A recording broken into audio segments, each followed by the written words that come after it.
Let's give a warm Pachyderm Club welcome to our speaker, former Congressman Todd Tiahrt.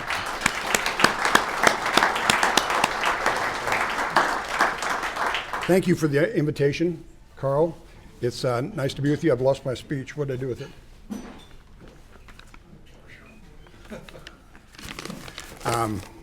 It's great to be back with you, and it's nice to see a lot of old friends. And I appreciate the cap, or the shirt and the cap over here on this table. So some people will still remember that I was once time a member of Congress here. It's really a great pleasure to be with you. But before I get started, I wanted to, do you remember the old Ronald Reagan line? Have you heard the story? Well, I want to know if you've heard the story about the Democrat who was protesting an ICE location, that's Immigration Control and Enforcement, and he got struck by lightning. And the next thing he knew, he was standing in front of St. Peter's. And St. Peter says, well, now that you're here in heaven, you're going to have to make a choice. You're going to have to choose between heaven and hell. So I'm going to let you visit both places, and then you make your mind up. So first we're going to go to heaven. So they went to the elevator on the right, and they went up to heaven. And up there, people were calmly walking about. It was peaceful, quiet. There were clouds. People were praising God. They were singing songs. And St. Peter said, okay, what do you think? And he kind of shrugged his shoulders.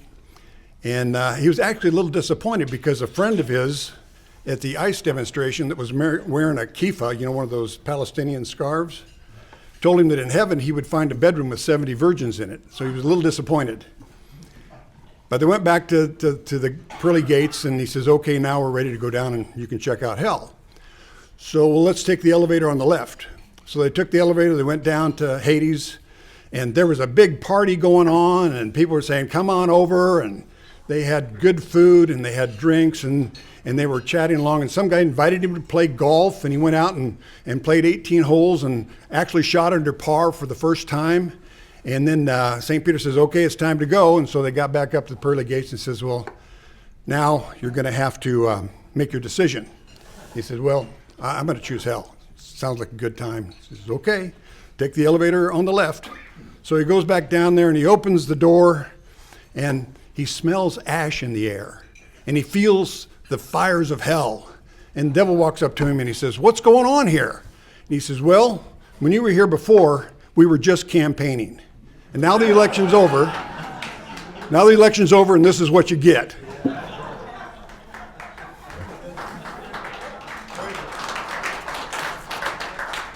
One of the common questions I get is, what have you been doing since you're out of Congress now? And so I thought I'd just kind of go over a little short biography and let you know what I've been doing. First of all, it's been nice, and Carl mentioned Vicki and I have been married for 49 years, and that to me has been a wonderful time. It's been up and down like every marriage is, but we've hung on together and we are enjoying life now. And I found out that my wife's happy place is in Maui. So every year we got to go for a week or two in Maui. But I've learned a lot. We now have 8 grandchildren, which is a blessing. The problem is none of them live in Kansas. Our son has 6 children. He lives in what I affectionately say is nowhere, Nebraska. It's actually Pender, which is close to Sioux City, and his wife is a physician at a local hospital, and they have about 4 doctors there, and he's a stay-at-home dad. And we did not train him to be a stay-at-home dad, but he has adapted and make sure those kids are happy and healthy and get to school on time. But they're between ages 9 and 1, if you can imagine what that's like. And then we have 2 granddaughters in London. Our daughter Jessica is an attorney for the National Rural Electric Cooperative Association. She's able to work remotely, comes back to the States about 6 times a year for regional meetings and on labor law and regulations. And our son-in-law runs a software company that does what Bloomberg does here for the New York Stock Exchange. It provides information for people who are involved in the stock market. But they have taken quite a bit of our time. But since I left, after 16 years in Congress, I left and started a consulting company and did a lot of work with aerospace and some with ethanol fuels and some things. I've had about 30 different clients. And then in 2013, one of my clients had a heart condition that caused his doctor to tell him he better get away from work or he's going to die. So he called me up in January of 2013. He said, I need somebody to run my company. Would you come and do that? So I spent 2 years in Colorado Springs, back and forth here, and I ran a technology company making a method of capturing sulfur dioxide and carbon dioxide from coal emissions. And we ended up selling a unit to the Colorado Springs utilities for $120 million. And so it was an enjoyable time, and I left the place better off than I found it. Then I came back here to Wichita, and Michael Monaferranti at Envision, the president and CEO of Envision, I'm sure some of you know him. I know Jennifer does, and Kenya probably does. He called me and he said, we have a national association and we need somebody to lobby for it. Well, I had never done any lobbying, and I've heard a lot of bad things about lobbyists, you know. But I called and talked to a friend of mine about it, and he says, well, you know that lobbying is actually in the Constitution. And I said, no. He said, yeah, it's in the First Amendment. So the First Amendment, you know, has 6 things in it: freedom of speech. I'm going to forget some of these: freedom to assemble, freedom of religion, freedom of press, freedom of assembly, and also the freedom to redress your government with grievances. Go ask them for help if you're having problems. And that technically is lobbying. So I told Envision, I went down and visited the facility. I went and saw a facility in North Carolina, and it gave me great satisfaction to see people who are disadvantaged because they've lost their sight have a place to go to work, have their own place to where they can live by themselves self-sufficiently. And that was really a great joy to me. I met a guy who is 100% blind, and he travels for his nonprofit out of North Carolina. He goes through airports by himself without being able to see. Can you imagine that? I can hardly get through an airport when I can see. So that's been, since that, I worked for them for about 3 years, and since that time I've taken on several other clients. I'm currently working with a development company out of Phoenix, and they're doing a trade port in Oklahoma City. And so I work with the Department of State and with the FAA and with other grant writing, grant applications in Washington, D.C. And I still have our townhouse in Alexandria, and we have our home in Goddard, which we've lived out there since 1981. So we've been there for a long time. State Treasurer, Lynn Rogers? No, Steve Johnson, I'm sorry. Well, I slipped a cog there, didn't I? How's your mental capability, Todd? Oh, I don't know, I just slipped a cog. And then we have Insurance Commissioner, which is open, and my friend Dan Hawkins is running, and I strongly support him as well. Is that right? Okay, good. And then we have 2 important ballot initiatives. And I can't express how important I think these are. First, in the August primary, next August 4th, we're going to be determining how we select Supreme Court justices. In the past, we have this panel that's made up of lawyers from the Kansas bar, and then they make the recommendations of 3, I think it is, to the governor, and then the governor is limited in his choices. So we end up with people that are very favorable to the Kansas bar and not very favorable to the Kansas electorate. But we can change that on August 4th.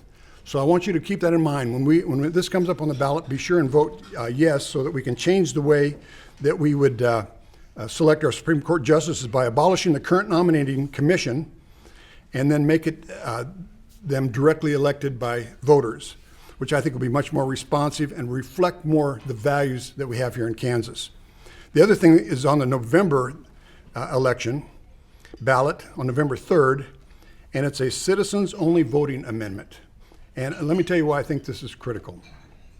Right now, there are 38 cases across the United States in election fraud that involve 52 people. There are also 33 investigations on election fraud just in Texas. There's also charges in Pennsylvania, Georgia, Colorado, Kentucky, West Virginia, and Arizona. It is a problem. And I don't know if you have heard of Eric Swalwell, the congressman from California, just announced that he's running for governor of California, and he wants people to be able to vote by phone. I mean, paper ballots right now are really a source of cheating. They stuff ballot boxes, and you can imagine with AI and the ability, just imagine how many unwelcome phone calls you get on your phone. And if it was voting by phone, there would be more corruption than we have here today. So that's a very important ballot. Right now in the House of Representatives, there are 220 Republicans and 213 Democrats. And the last one, of course, was an election in Kentucky that people said is going to be really close. Unfortunately, Van Epps won by about 9.5% or 10%, I think. And Trump won that district by 22%. So that's a 12% difference. So you got to wonder what's going on in America today. And there's, and you see the media has always been against us. One of our friends here used to work at the Wichita Eagle. In my 16-year career in Congress, I never once was endorsed by the Wichita Eagle. Not once. Thank you.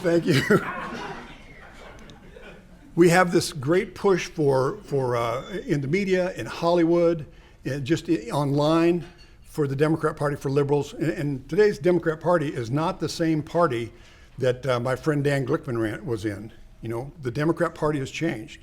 My predecessor came from a more conservative Democrat Party, and they were much more loyal to America. We had differences in of opinion on how things should be done, but it's a different Democrat Party today. And I joked about the ICE, the protest at ICE locations and what ICE is doing. But this free Palestine movement and the opposition to ICE, as far as I'm concerned, it's out of the pit of hell. It's against American mores, it's against Americans' culture.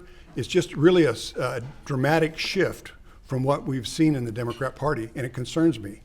And this lady, I can't think of her name now, in Kentucky, but she was very far left. She hated Nashville, and she was running to represent Nashville. She hated country music. I can't imagine that if you live anywhere in the United States. But it's a different Democrat Party, and so we're going to have to be very involved and engaged. But we have a majority now that could be at risk. And can you imagine what life would be like in Washington, D.C. if Democrats take the House? They'd impeach Trump again. After 10 years of allegations, not one of them has stuck.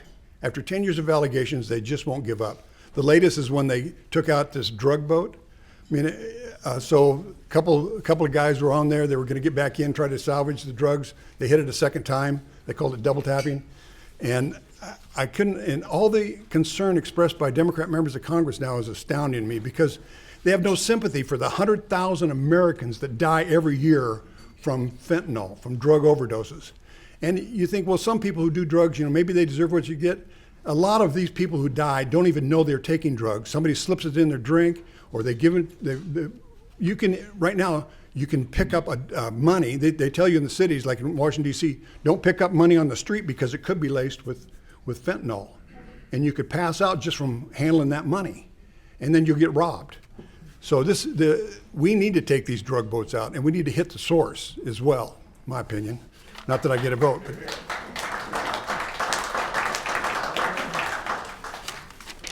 So we've got some of the top issues that are on the radar.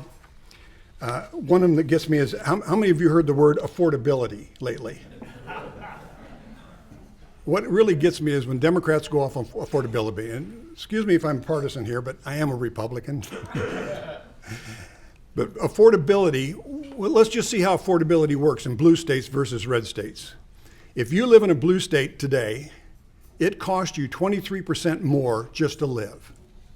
That's what blue states' policies do. Excessive regulations, excessive taxes, excessive hassle in trying to do things. Out where the Palisades fires were, they finally finished one home. And it wasn't built by a resident who lost their home. It was built by a developer who probably has greased the skids with all the regulatories elected people in California.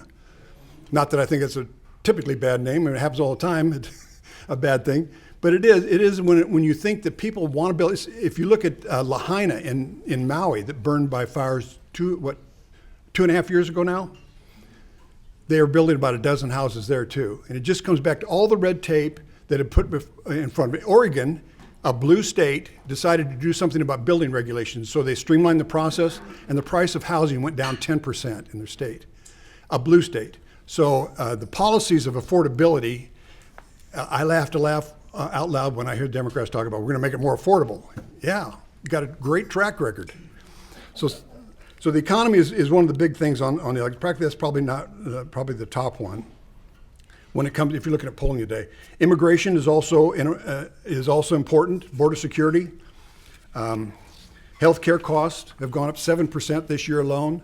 We have a lot of work to do in healthcare. We've done things that are really detrimental to the price of healthcare. The Unaffordable Care Act, commonly known as Obamacare, I think it was actually designed to force us to change. It becomes so expensive that it would force us to change to government health care. I think that was the overall design, because Obamacare is a disaster. They want billions of dollars now in subsidies for the 2.5 million people that are on it, and or 20 million people that are on it, and it's really a bad thing. But healthcare is one of them. Election integrity, voting rights, we talked a little bit about that. I don't think we can emphasize enough that we have to have free and fair elections. And if it takes, if you gotta have a driver's license to get on an airplane, to go to a liquor store, how many other places you got to go to buy, even buy nicotine in one of those pouches like Tucker Carlson sells? You just about have to show an ID everywhere, don't you? Cash a check. So why do we not have voter ID when we have elections? It just makes sense.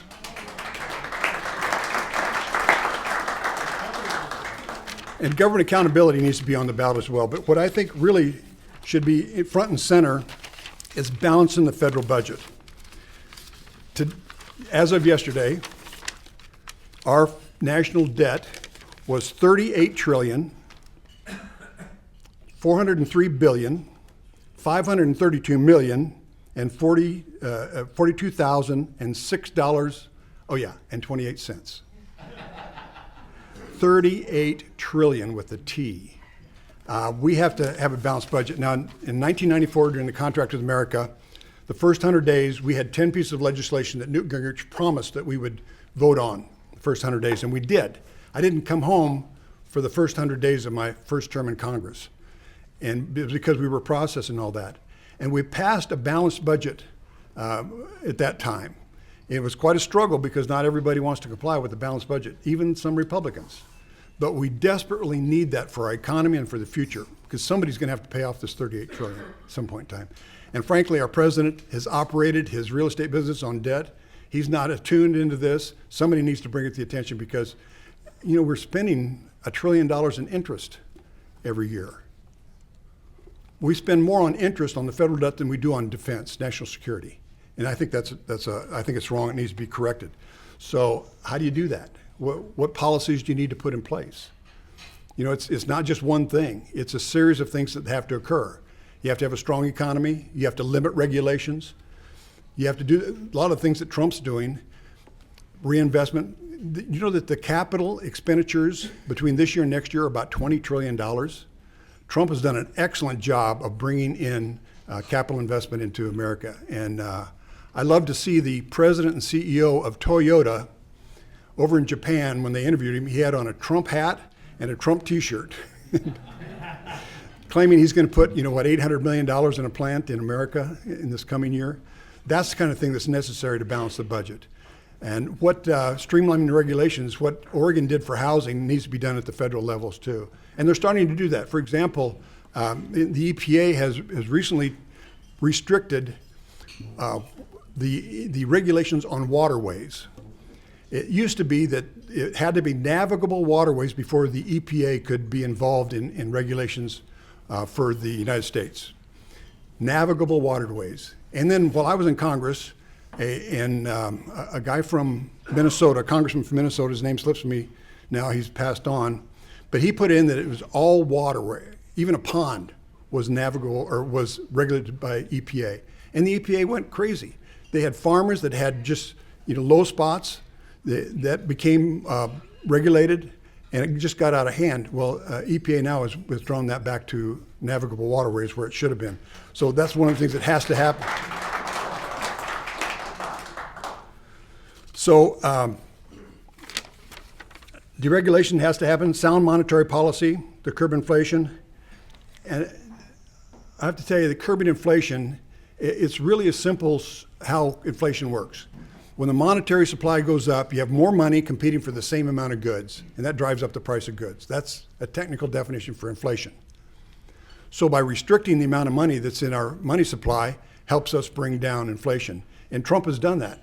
It's down now to just right under 3%, I think. It's to 2.9 recent numbers, and it was 9% under Sleepy Joe. So we've seen some dramatic improvements, but we still have a ways to go. 2% is the target on that. The other thing is zoning, the way that we zone things for especially housing. We talk about affordability in housing quite a bit. And if I look back into my own, in 1978, I bought my first home. I was making about $9,000 a year, and I bought a $21,000 home in rural Missouri. And I got an FMHA loan. And I sold that when we moved to Springfield and bought a little more expensive house. And then we moved here to Kansas, and that's the last time I bought a house in Kansas in 1981. So I don't have a lot of recent experience. But I do know that for affordability, you have to have houses that are more affordable. Because right now, the average income, I think, is around $83,000 nationwide, and the average home is $410,000. It's very difficult for people to have home ownership. And right now, new homeowners are in their 40s as an average. It's really something that has to change. And last two things I want to bring up is tax cuts. We talked a little bit about that. And then the last one is free trade. And Trump has done some miraculous things by trying to level up trade. And if you look at Europe, following World War II, we wanted to help that economy. We did the same thing for Japan. We gave them low tariffs, like 2% tariffs on their goods coming into America. But our goods going into the EU and into Japan, would it be as high as 20 and 30% tariffs sometimes? So it was an unlevel playing field, and Trump has done an excellent job of leveling that playing field. But I just wrote an article that was published on Newsmax.com about the Aviation Act of 1980, where we said, when it comes to aviation, when you have an aircraft down in another country, we need to get parts and service members there to fix that airplane without tariffs, without restrictions, they can just go they have an open visa to get there and get that airplane back up in the sky.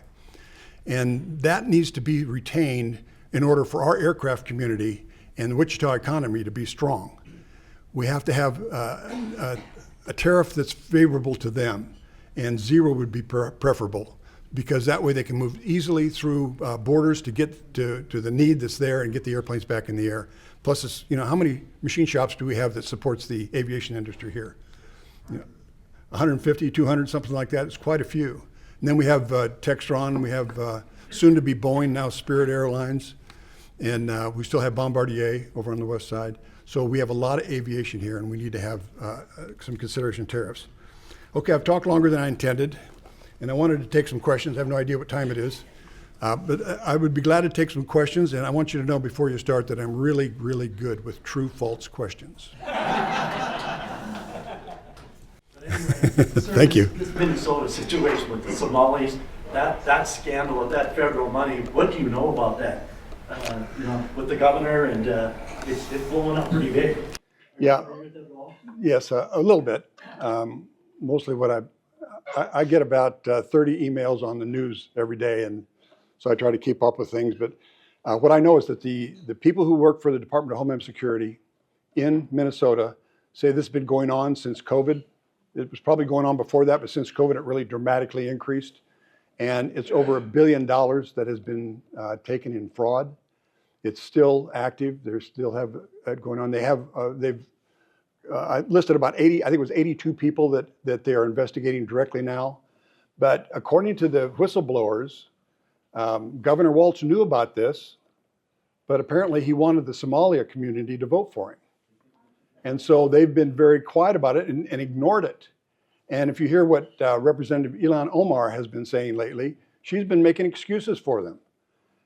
It's astounding. But come to find out, a lot of them, now that the focus is on them, they're checking their backgrounds to see, how many, when they say they're feeding children, are they actually feeding children? They say they're married, are they actually married? A lot of them came to America under false pretenses, like Ilhan Omar did. She said she was married to her brother. That's not uncommon in the Somali community, apparently. So I think there's going to be people deported over this, and I think people are going to go to jail over this. And we certainly shouldn't see Governor Walz reelected. because he oversaw that and turned a blind eye. And $1 billion is a lot of money, a lot of money. I mean, how many here want to be a billionaire? You know, I do. Judy does. I'm with you, Judy. So, what's that? Not for Democrats. No. Yes. This is kind of related to the Somali, but it's a question in general. You know, on the news they're saying that 30% of the immigrants, Somalian immigrants, are getting food stamps. You know, it used to be when you came to the United States, when my family immigrated to here way back in the early 1900s, you could get no support from the government whatsoever. You had to have somebody sponsor you. Do you have any idea, if Somalians, or 30% of them are getting food assistance, we know that other immigrants are too. Do you have any ideas on what the federal government can do to prevent that, and the states to prevent that? Well, those statutes are still in place, by the way. And that's one of the things that they're looking at in the Somali community is you have people they're on welfare. They're not supposed to be on welfare if they're not citizens. And so there may be people deported over that itself. But it's not just the Somali community. I mean, under the Biden administration, they brought in, 20 million people? And a lot of them started receiving benefits before they even got, they got their first handout when they got on the airplane in South America and when Biden flew them into the United States and put them in red districts. The reason that they strategically placed them, and if you think back during COVID, some of you may not have traveled in, but I went through the Dallas airport and they had a whole section cordoned off just to house illegal immigrants. We were trying to go up to New York and decided not to because all the hotel rooms in New York were taken by illegal immigrants. And you couldn't find a place without paying $600 a night. I was my wife is on about 6 nonprofit boards, and she went to a convention in Minneapolis.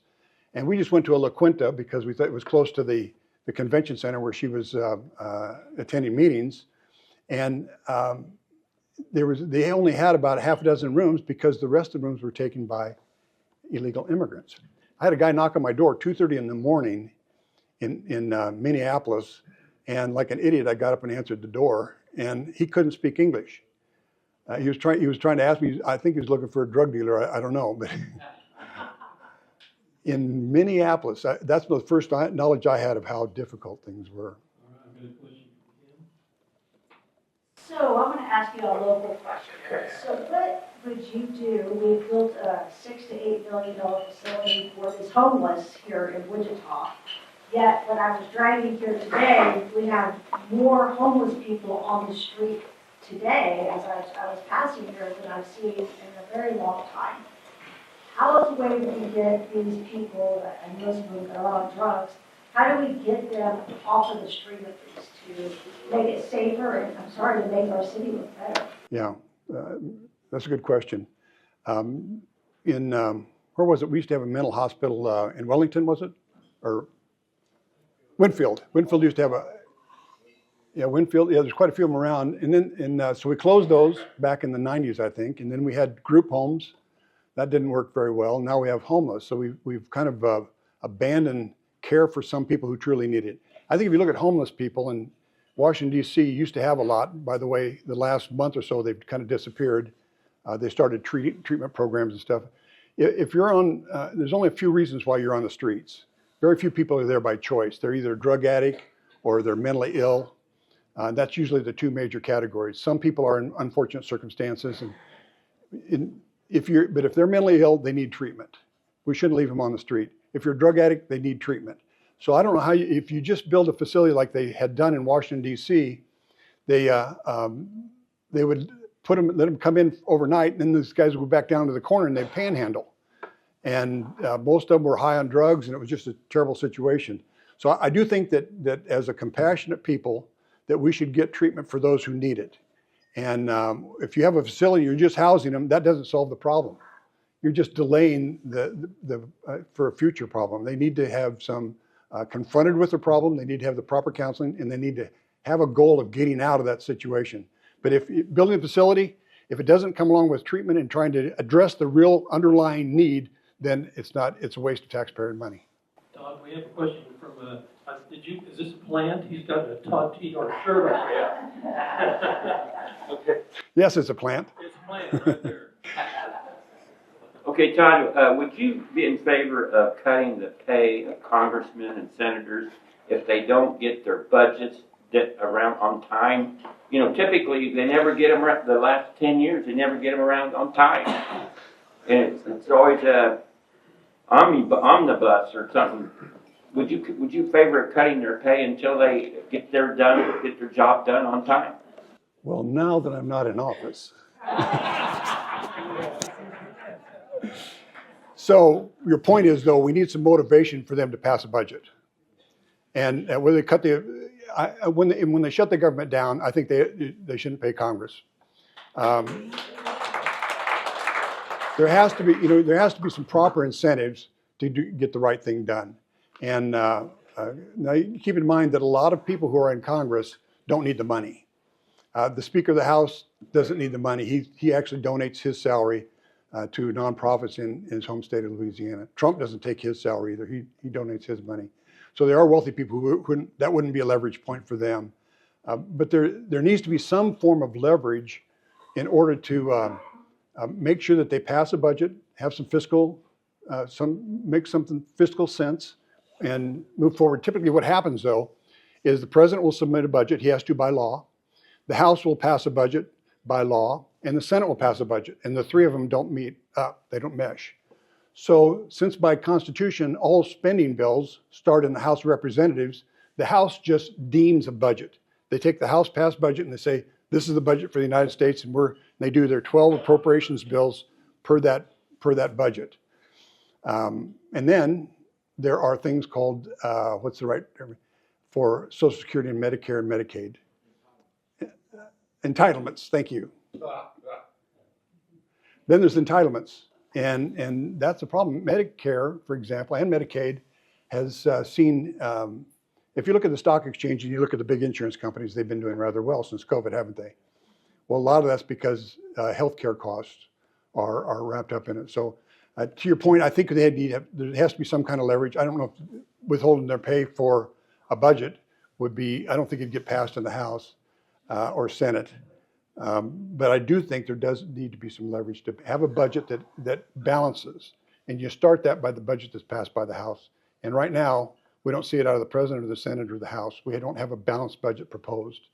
And to me, that's one of the things that's causing our economic troubles. So yes, we need to have some kind of leverage. I'm not sure if that's the right way yet. And James has got a question, but that was a good answer. Now that you're gone,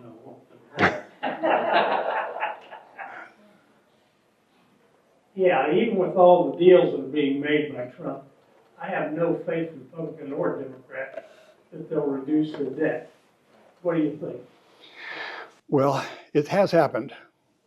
We've had balanced budgets in fiscal year 97, 98, 99, and 2000. Or no, I'm sorry, 98, 99, 2000, 2001.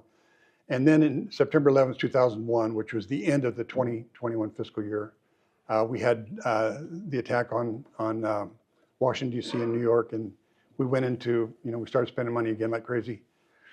But we did have a balanced budget, and we actually paid down the debt. And that needs to happen again, and it can. I have a friend who, his name is Mark Newman. We were roommates before my wife moved out to Washington, D.C. In the middle of my first term. And he set up a balanced budget. He was a math teacher, and then he became a home developer, and then he ran for Congress, got elected. And so he got down and tracked all the expenses, and he set up a system, and he submitted a balanced budget. And Newt Gingrich had the John Kasich budget, which was going to balance in 8 years. Mark Newman's budget was going to balance in 4.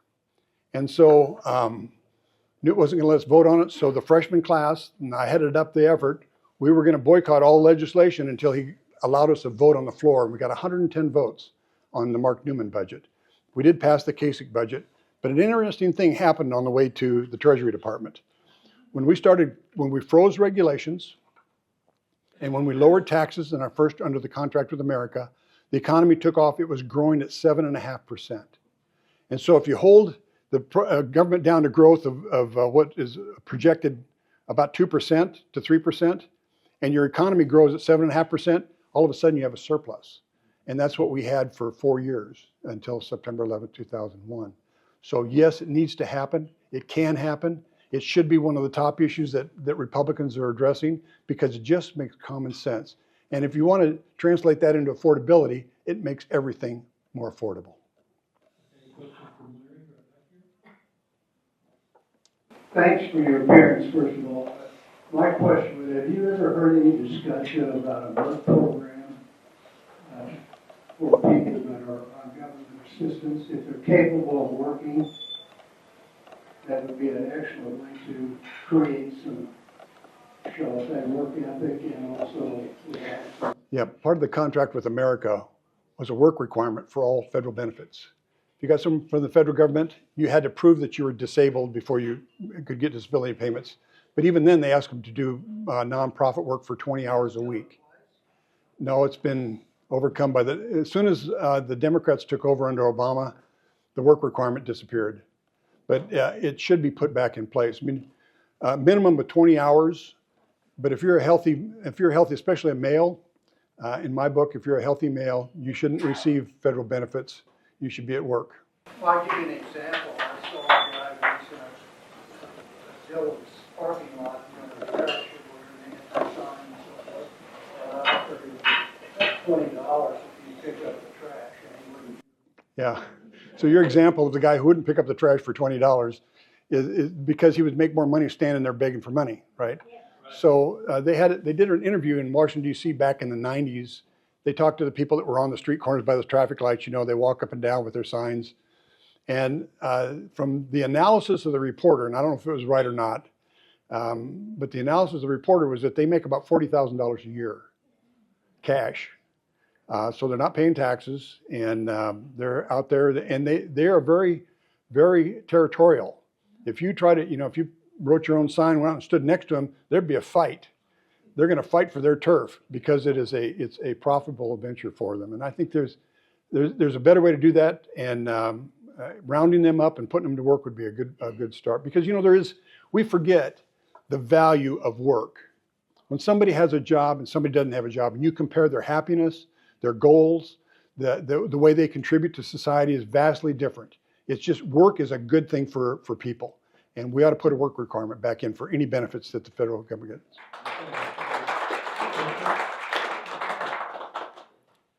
Thanks, Todd. What is your opinion about term limits for federal senators and representatives? Yeah, Ed asked me the same thing earlier today. I'll tell you the same thing I did. I voted for term limits of 12 years in the House and Senate, back in the contract with America. Since then, I've altered my opinion about this, and I'll tell you why. There's a friend of mine who's named Joe Baca. He was a Democrat congressman from California who had served in the Assembly. And he told me that when he was, they had term limits there of 6 years, and he was in his first part of his third term, so he was term limited. He had a piece of legislation that he thought was very beneficial to California. And so he went to the Speaker of the House and said, I'd like to get this hearing on this bill. And he says, well, come to this office location at a certain time. And so he showed up. And in the room, there were three people on the right hand. He sat at the end of a table, conference table. There were three people on the right-hand side. It was the Speaker of the House, the Majority Leader of the House, all Democrats, of course, and then the Majority Whip for this is the California Assembly, or their House of Representatives. On the other side of the table was the three government unions for the state of California. And so he made his presentation to the Speaker of the House, and he says, can I get a hearing on this? And the Speaker says, looks over at the unions, he says, well, what do you guys think? And they looked at each other and they said, no. So my point is that when you have term limits, you elevate the influence of the bureaucracy. They are not elected officials. They are not sensitive to what the electorate wants. They only serve themselves. And we're seeing that now in what has happened in the difference in the DOJ under FBI Director Patel versus Chris Wray. They had the bureaucracy in the FBI was targeting individuals. I'll give you one example. There's a former congressman named Rick Renzi from Arizona. Rick came to Congress, he stayed 6 years and he went home. He was working, he was a builder, so he was building some commercial property, and the FBI came in and started investigating him. And they dug around, and they got they actually violated their own rules, but they came up with a conviction. They sent him to jail. And so in Trump's first term, some friends of his, including me, wrote a letter to Donald Trump, and he was pardoned on January of 2021. Under the Biden administration in 2021, February, so he's pardoned in January. In February, the FBI starts another investigation, and DOJ prosecutes him again, and he's not in jail because it's under appeal. But so he was completely pardoned, but the bureaucracy at DOJ and the FBI went after him anyway because they're unresponsive to the electorate. And it's not only true in DOJ, it's the same in the EPA, it's the same in the Department of Education, DOD. One of the challenges that we're seeing right now with the drug boat incident, where the Democrats are all saying, oh, these guys they broke international law, they killed the enemy. Well, yes, they should have. I mean, there are 100,000 people that, thanks for your compassion for the 100,000 people that died last year because of those guys. But there was a leak that said that was illegal, that it violated election law or international law. And then all the Democrats get in there, and you heard over the last couple of weeks what they've been saying. That's because inside the Pentagon, they haven't fleshed out all the bureaucracy that still thinks they're in control. They're trying to manage the politics of the Department of Defense by illegal leaks to the media, and then Democrat picking up talking points and media picking up talking points afterwards. So the reason that I don't support term limits anymore is because it elevates the power and influence of the bureaucracy, and I don't think that's a good thing for America. All right. We have a big round of applause. This is my last? This is your last. Okay, well, let me just finish with You saying. have more? I just want to finish. Perfect. I just have one more thing to say. I know. So I'm running over. Mr. Chairman, Madam Chairman, I should say. So I just want to leave you with this. I was talking with my friend Jim Brown. We've had a lot of history together. We've hunted deer quite a bit, and he's been a great supporter over the years. And you know, we're both getting older. And I don't know where this white hair came from, but boy, it's not going away. But it reminds me that we need to think about the future. And one way is finding a path for our salvation and for the life after death. And for me, it's become more focused since I left Congress.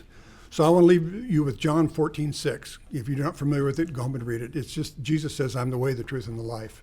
And he is, and that's the path to heaven. And I'm on Twitter quite a bit, and there's quite a few people who are posting that Islam is the way, and Muhammad was the only prophet, and all this Islamic stuff that's just dishonest, you know. And the Quran actually tells them, it's 16-106, it tells them it's okay to lie to infidels. And so you can't believe anything they say. And it's amazing to me when they elect somebody in New York, and everything that he said, he can't do. You know, he can't raise taxes because that has to come out of Albany. So it made me reflect on the truth. What is the truth? And I want to pass on to you and ask you guys to pursue the truth and start with John 14:6. God bless you all. God bless Kansas. God bless America.